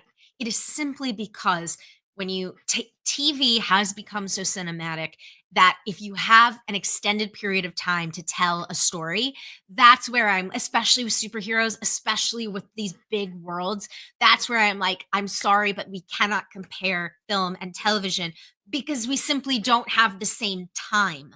You know what I mean? So anyway, this is just my 2 cents, but I think that I also think that, look, like culture and society, it's always an ebb and flow. And what is that meme like, I can't wait to live in precedented times. Relatable. It's a meme for a reason. It's successful, or it's caught on for a reason. Okay, let's see. Gishgali says, if what I have heard is true, the crux of the movie is how Superman can inspire people under just those circumstances, which is great. It's an interesting take and I like it. And I think too, there was a little bit, well, I'm not even going to kick that hornet's nest. Let's just keep reading comments. Roni says, isn't the number one complaint about Superman about how he's too powerful and too perfect? Great contrast to start with a weak moment. 100%, Roni. 100%. I did a little thread about this on Threads where like I saw a comment where somebody said with the Superman, the new Superman trailer, that it was like an attempt to humanize him. And I was like, okay, first of all, like that Superman is I think he's a very relatable character, but you know, this is a character that has a lot of layers, meaning different filmmakers are attracted to different parts of Superman's iconography and story. Richard Donner, was like trying to explore what the American dream, and America meant in post Watergate 1970s, and how like this hopeful symbol and this pure symbol, can we live up to our ideals, right? Tim Burton in his Unmade, Superman movie, talked about how he really, and Nick Cage, who was going to play that part, talked about how they related to Superman because he was an alien. He was an alien and he was an outsider, and he didn't fit in. I don't actually know what Bryan Singer's personal, what drew him personally to the story. Obviously, Superman Returns is very consciously a throwback to the Richard Donner Superman movies. And then Zack Snyder, throughout his filmography, is very interested in gods and men, right? And so I think Zack was obviously, and David Goyer, were very compelled by the idea that Superman is a god among men. And like, what does that look like? And so with James, I hope that what you're saying, Roni, I think James is kind of taking that on head on. Isn't the number one complaint about Superman? He's too powerful and perfect. A great contrast to start with a weak moment. So we'll see. We'll see. Andrew Thomas says, I'm a big fan of Lois and Clark and Smallville and Superman and Lois when it comes to live action TV. For sure. There's some great, y'all. I gotta tell you, um, I thought Melissa Benoist's Supergirl was, for a minute, like the best telling of Superman.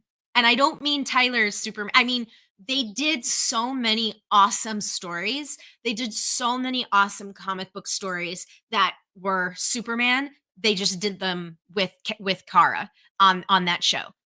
Awesome, awesome stuff. So she was a great Superman. You know what I mean? Like as a stand-in, especially when Zach was building out like this bigger universe. So anyway, Brian Knight says Superman is my most anticipated movie next year. I'm very curious too, Brian. Everyone understandably believes Superman is too powerful when Superman is actually the ultimate underdog character in many ways. I couldn't agree more, Brian. I've made this joke before, but it's not a joke. I used to have, when I had a dating profile, I used to have on there, like, as one of my prompts, this like soapbox moment of Superman is not a boring or outdated character. Oh yeah, the prompt was I'll never shut up about. And my answer was Superman is not a boring and outdated character, and in many ways he is more relevant today than ever. In this essay, I will dot dot dot. But it's true. Like I will fight anybody. I will argue anyone about Superman's relevance and the criticism that he's too perfect. It's just like, nah, dude, that ain't it. But to each their Andrew Thomas says, Roni says, just like Arrow was a Batman show. Exactly. Exactly, Roni. Exactly. Andrew Thomas says, I met Tom Welling and Michael Rosenbaum at Awesome Con this year. That's awesome, Andrew. Green Arrow replaced Batman twice, once in Smallville and then in Arrow. Okay, let's do a couple more questions. I was thinking I would stream for about 2 hours. So we've got like 30 more minutes. And as always, put your thoughts and your comments in the chat. So happy to have you guys there. Jenny, this is my best friend, and she says, "What is your take on the Blake Lively and Justin Ballerini case?" Woof. This is just wild. I don't have a subscription to the New York Times. Therefore, yeah, Sally, exactly. Big oof. Therefore, I have not read all of the discovery that has been published. I love how we're all lawyers now, by the way. But I have read a lot of it. I've read a lot of the complaint. And my biggest take is honestly that I was shocked. Perhaps this is naive, but I just feel like, and I don't know anything about like Blake Lively and her personal life. I know she's married to Ryan Reynolds. I don't know. I know that a lot of people don't like her or for whatever reason. Okay. But either way, I just was so surprised that this guy thought that, if proves to be true, he allegedly thought that he could get away with doing this to a woman who is married to a very powerful man. And I say that, I hate that I said that, but also like that's my naivete, is I thought, well, she'll be safe because because her husband is so powerful in this business that that surely this could not happen to her, and I was wrong, allegedly. And that's my own ignorance. You know what I'm saying? I hope my point is making sense and not like, because I'm not trying to. I sincerely just have learned that no, people who allegedly abuse power, um, they don't care like who you have in your corner. If people are gonna allegedly abuse power, they're gonna allegedly abuse power. The other thing is, and I'm not the first to like make this point, but two things can be true at once. It can be true that perhaps the marketing of this movie did not necessarily reflect the severity of, perhaps it was the wrong approach. Obviously, it's in the discovery that they were supposed to promote it one way and then another, but two things can be true at once. Things can not be handled well, and people don't always, you don't have to be a perfect victim. That's what I'm going to say. Yeah, but Brian Knight, ugly situation. I just like it's just the documents are wild. Like the story she is telling is wild. And just the way like walking in on her when she's breastfeeding, when she's changing, and like again, I'm like, this is a powerful woman. How is this? But then I read something today with that point that I think very accurately pointed out, like people get such a hard time. You can't hold up production. It costs so much money, and you don't ever want to be a problem. This is also this like conditioning that women have, like, and I know I have. Don't be a problem. Don't be the squeaky wheel. Like just don't be over dramatic. Like we can. A lot of people can relate to this, no matter your gender, but for women, I think it is still a really big deal. And I also think that perhaps she was aware of her reputation. So maybe there is a little bit of a moment of like, nobody's going to believe me, or everybody doesn't like me anyway, or whatever. I don't know. But yeah, it's it's rough. It's rough. Roni says, yeah, if you still think she was rude in situations like situations that had nothing to do with this, you can. Yeah, exactly. Exactly. All right. What else we got? Oh, this was such a good question. Dylan by 96 asked, who is my favorite guest of series one of Sending the Wolf? And I can't pick. I can't. And I won't. All my guests were awesome. One thing I was very proud of in season one, we did 60 episodes, all self produced. Again, thank you to Patreon people for, I could not have paid Folsom, my sound engineer or editor, couldn't have paid him without you guys. And I just was so, we did I did that podcast all by myself with Folsom doing the actual editing. But one thing I was really proud of, especially in the movie talk space, and we were talking about a lot of times classic films, and I really wanted to sort of like not dismantle, I wanted to just examine the AFI list because the people who made the AFI list are just so one type of person. And I think that was the coolest thing. That was my favorite part of doing that show, was kind of re-examining these classic films and being like, gosh, who put this on here? Or re-examining those classic films and being like, this movie is one of the greatest movies ever made and it is 100 years old. You know what I mean? So I can't pick a favorite guest, but we did alternate genders every single week. So if I had person who identified as a man on one week, the next week I had a woman, the next week I had a man. So we always had a 50-50 split, because that was really important to me, and that was very cool. Okay.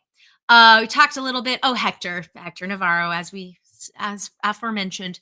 What are your thoughts on the future of the DC franchise? Yeah, I mean, we talked about Superman. I saw someone in the chat say that the universe is in good hands with James. I agree, and Peter Safran. They're both very smart. And James is such a good communicator. That's the other thing I'll say. Like having James, especially with all of the online trouble in the DC fandom over the last 10 years, I think having James as a very direct communicator, he is so good at using social media, and he will answer your question directly. He will clarify things. He will say, "Actually, that's not what I said. What I said was this," or "This is how it goes," or "Yes" or "No" or whatever.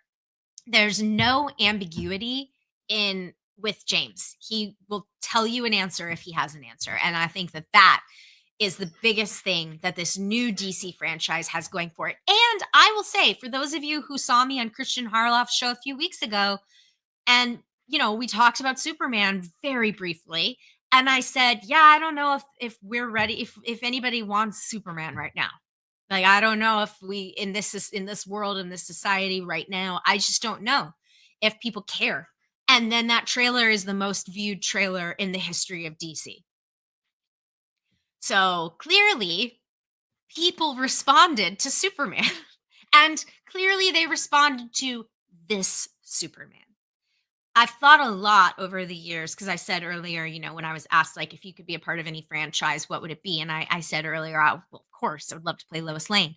But I think the right actor and the right role with the right director is so important. And I think that it appears that this iteration of Superman with this cast and this director, James, um, might be exactly what we're all looking for, what we all want.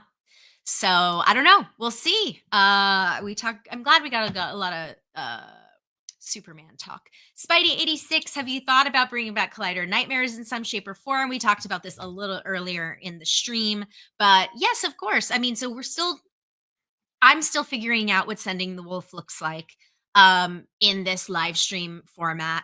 I love doing interviews. I would love to, and that is so much a part of what Sending the Wolf, the original podcast was.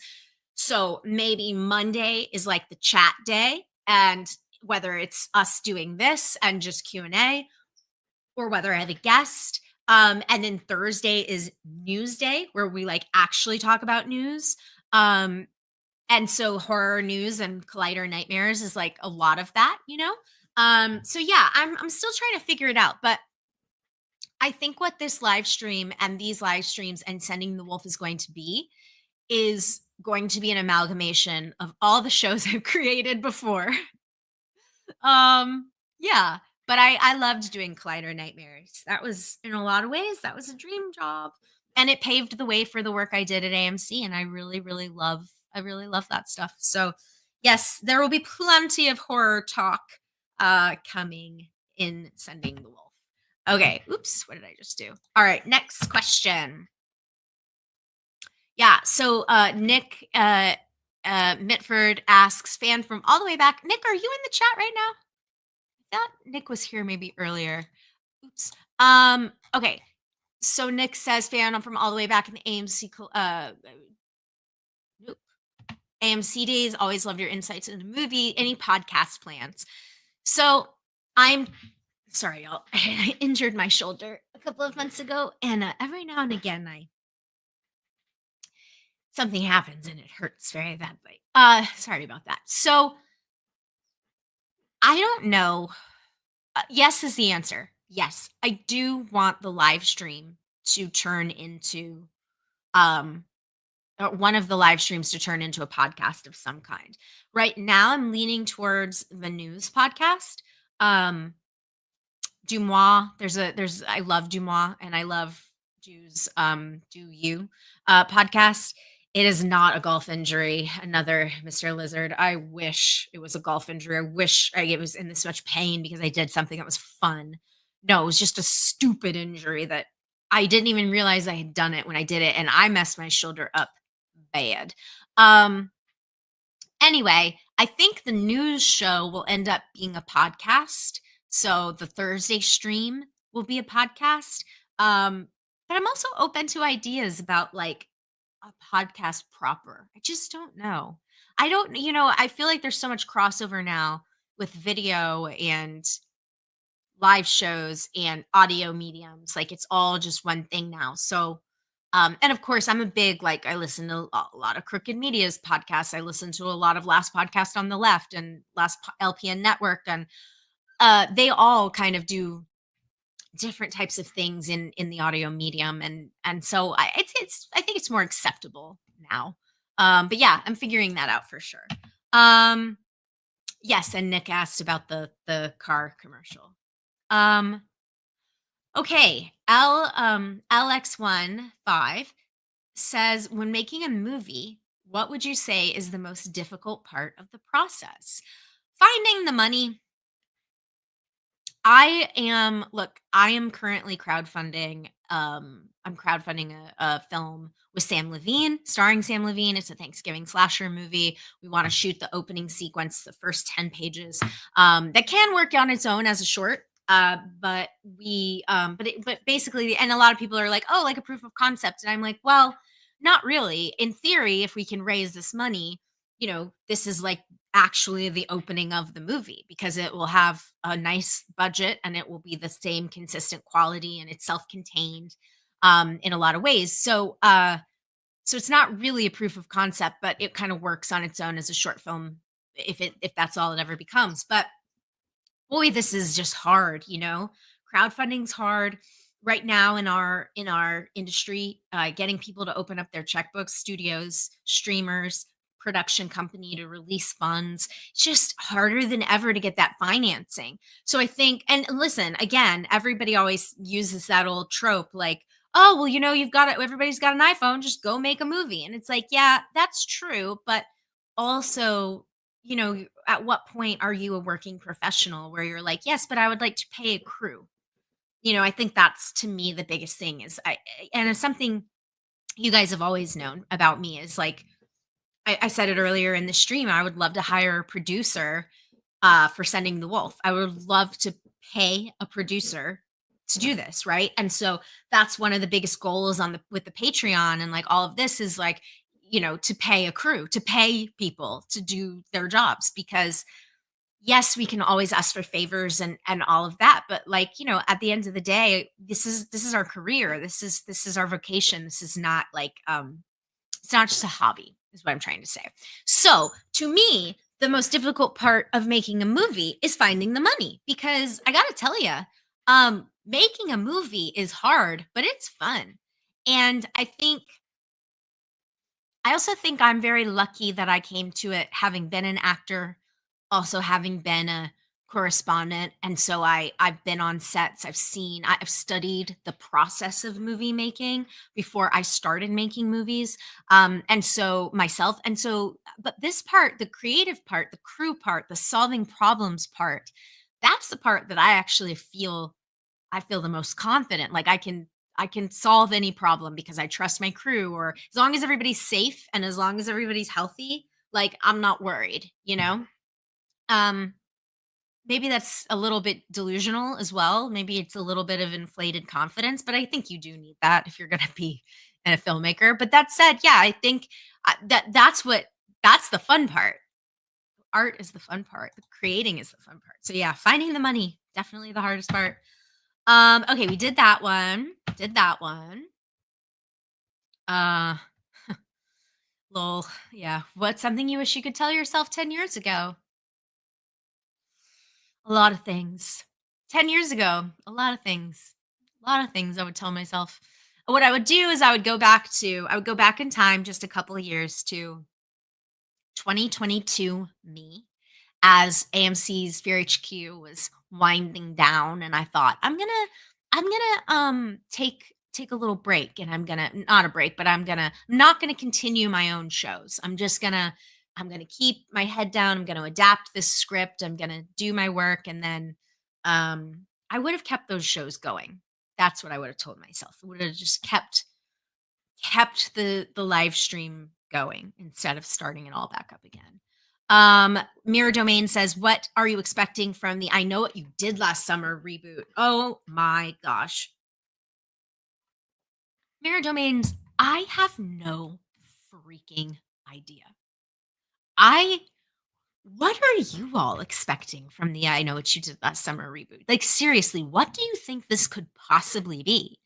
We know Jennifer Love Hewitt is back. She just signed her deal. So, like what does that How is there a legacy sequel? The only way I can see a legacy sequel making sense for I Know What You Did Last Summer is if it is actually like a legacy killer. You know what I mean? I have no idea. But people seem like they're excited about it. So, I don't know. But it's cool. And then Sarah Michelle Gellar, they were like, "Are you going to be in it?" And she was like, "Maybe." I was like, "She's dead." Yeah, Sally says, "I fully forgot that was even happening." Yeah, like same. I mean, well, because it was supposed to be it was a TV show, and then Mike Flanagan was doing it, and now it's a movie, and it's been through a lot of iterations for sure. Um, I want to see Freddie Prince get his comeuppance. That's fair. Yeah, and then another person online was like, "Where's Brandy? Is she coming back?" And I was like, "Great question. Honestly, great question." Yeah, I don't know. We'll see. That's gonna be wild. Yeah, Roni, exactly. Will Ben grandson. Can I tell you, I didn't remember anything about the first I Know What You Did Last Summer when I rewatched it a couple of years ago. But I remembered the end of I Still Know What You Did Last Summer. It was that joke that you just made, I don't wanna spoil it, I guess, for anybody who doesn't know, but that joke you just made, Roni, is burned into my brain because of how insane it is. Okay. What, in your opinion, can be done to save Star Wars as a brand? First of all, Star Wars does not need to be saved.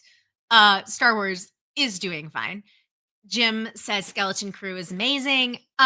Look, I do take your point though, lol. I understand the essence of your question.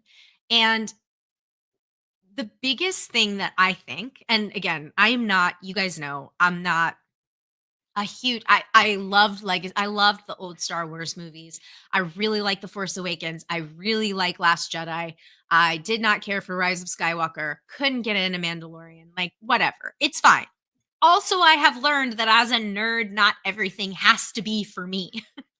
It's okay to only to not like, you know what I mean? Like some things are just not for me, and that's all right. I'll live. This is to say though, to Lowell's point, I think the biggest things that I would tell Star Wars is one, uh, we do need to not be afraid to open up the universe to new kinds of creators, new kinds of stories. But, and this goes hand in hand with my next point, we have to understand what the bar of success looks like.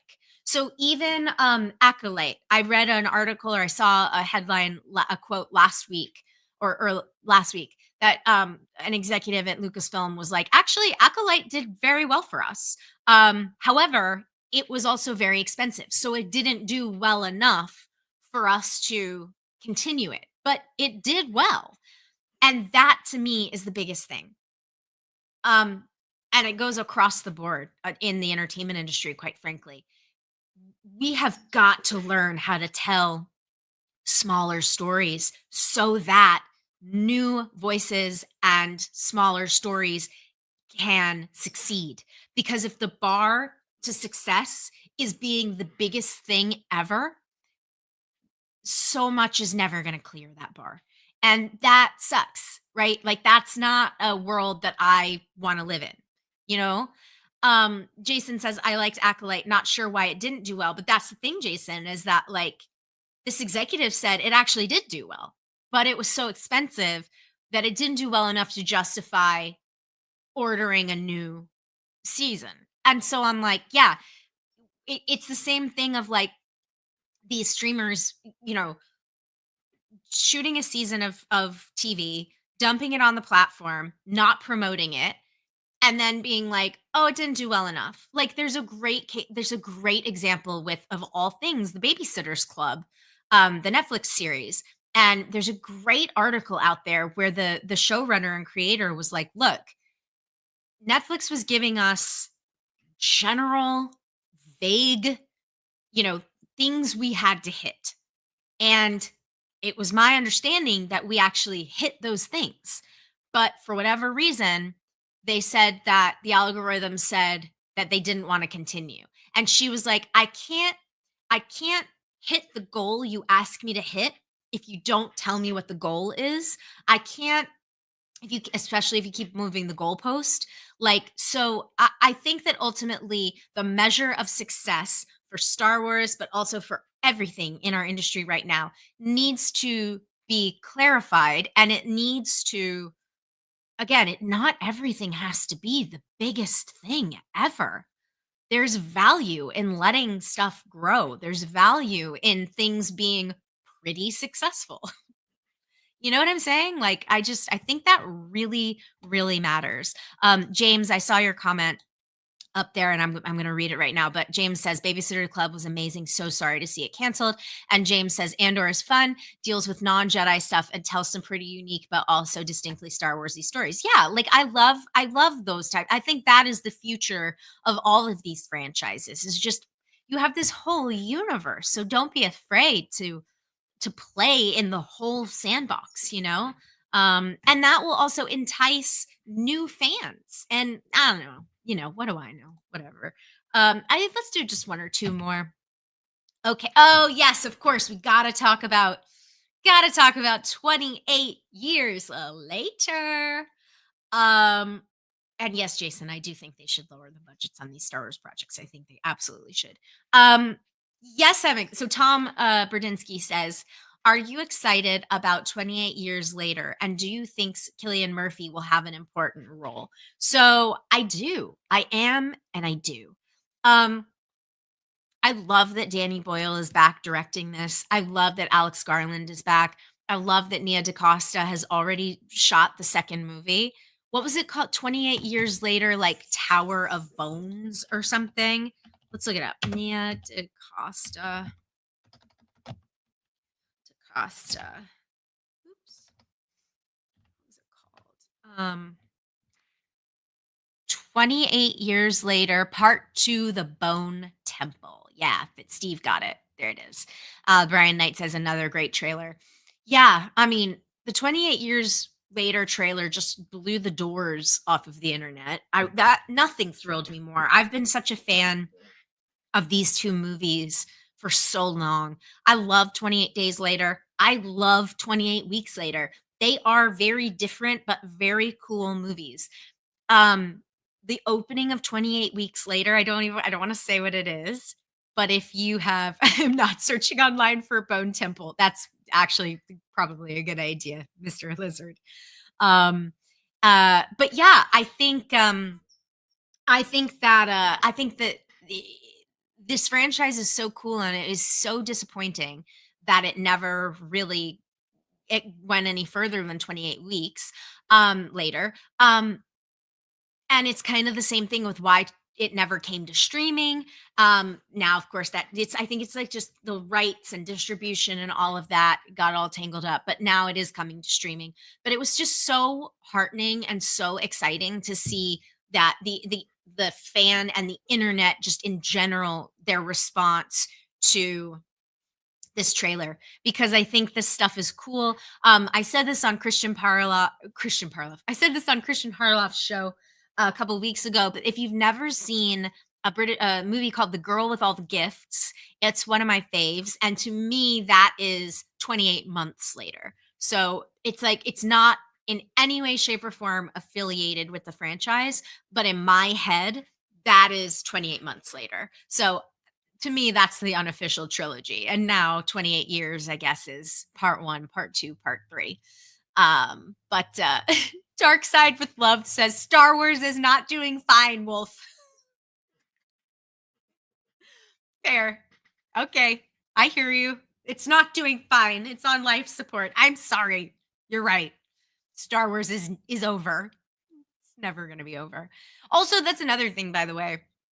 Take a break.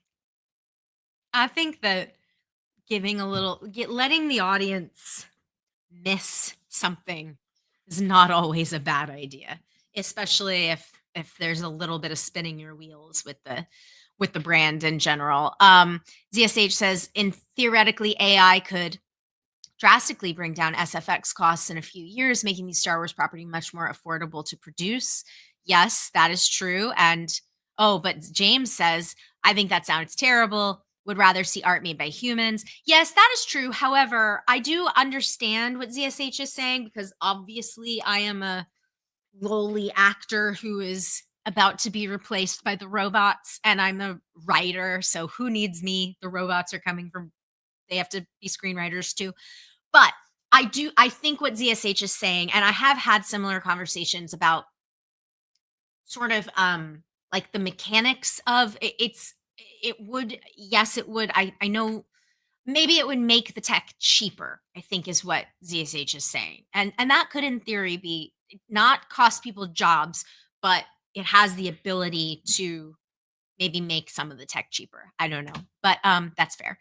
Uh Yes, a couple people in the chat talking about another Mr. Lizard and Jason saying that poem that was read in the 28 Years trailer annoyed me, but I did like what I saw. Meanwhile, another Mr. Lizard said that audio recording of the poem Boots is pretty creepy though. Um yes, so I actually did had never heard that poem Boots before. It's by Rudyard Kipling, who is best known for I think for writing the Jungle Book. And and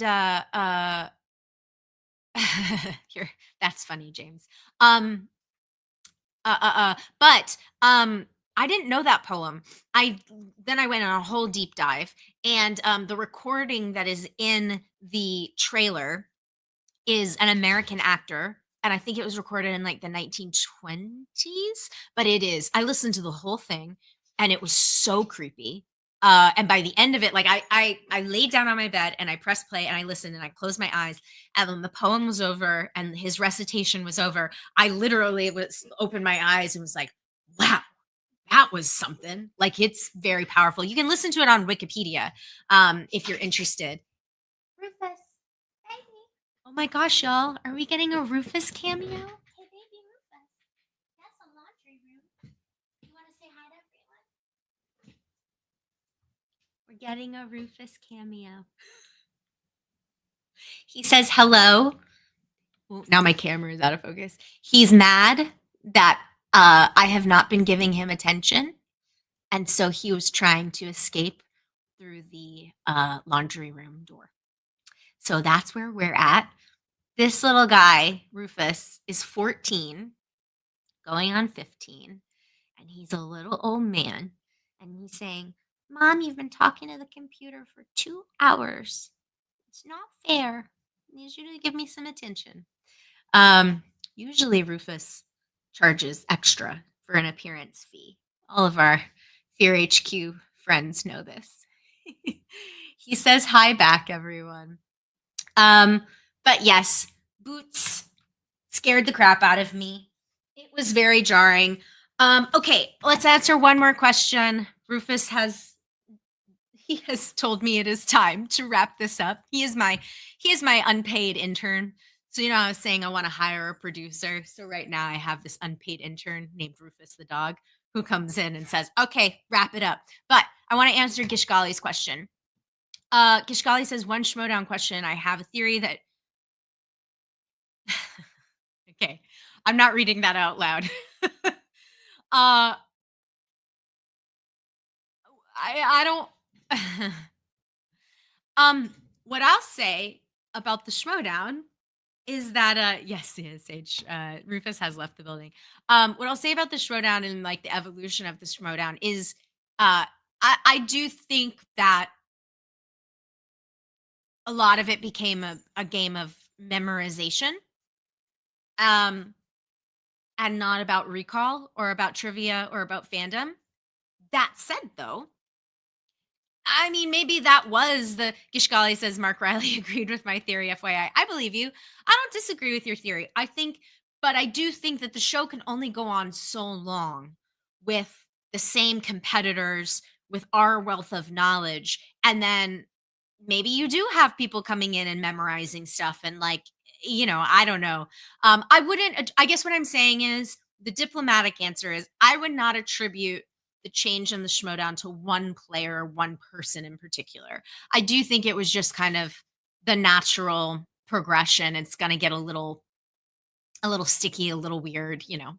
But it was fun while it lasted, and I will never do it again because my brain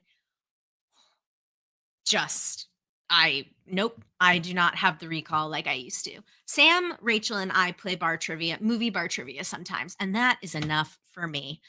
All right, y'all, we did it. Wow, 2 whole hours. No, no, I know what you mean, Gish golly. I know what you mean. No disrespect at all. I know exactly what you're saying. Um, 2 whole hours. We did it, folks. Okay, so here's the deal. I think that's good for now. So here's what we're gonna do. If you haven't already, please go ahead and hit the subscribe button. Thank you, Sally. Sally says that was wonderful. This was wonderful. I'm so truly excited you're back. I'm very happy to be here. Mirror Domain says, peace, y'all. Merry Christmas. Yes, everyone. Have a very Merry Christmas. Have a very happy Hanukkah. I'll see you all on Thursday. I don't know what other holidays will happen before then. But if you haven't already, please hit the subscribe button. Subscribe here on YouTube and Patreon. You can join at a free level just to keep up with updates. There are also other tiers that you can look at if you want to support financially. Otherwise, just being here in the comments, being here in the chat, hitting the subscribe button is very helpful. I'll see you again on Thursday at 6 p.m. Eastern, 3 p.m. Pacific. That's going to be my best of 2024. That's going to be my best of 2024 episode. And thank you everyone for making this first stream such a success. The chat was going, the questions are great. Like, y'all are awesome. Thank you so, so much. Thank you, Sally, Mirror Domains, Jason. Rufus is now banging on things, so it really is time to go. Brian Knight says, happy holidays. Steve says, bye, Clarke. Take care. Merry Christmas to me and Rufus. Jim says, this was fun. Another Mr. Lizard says, laters. And Sally says, woot, woot. I think that's a great way to end. Let's end on woot, woot. Happy holidays. Merry Christmas from Rufus and I. Stay safe, and we will see you again on Thursday. Bye, everyone. See ya.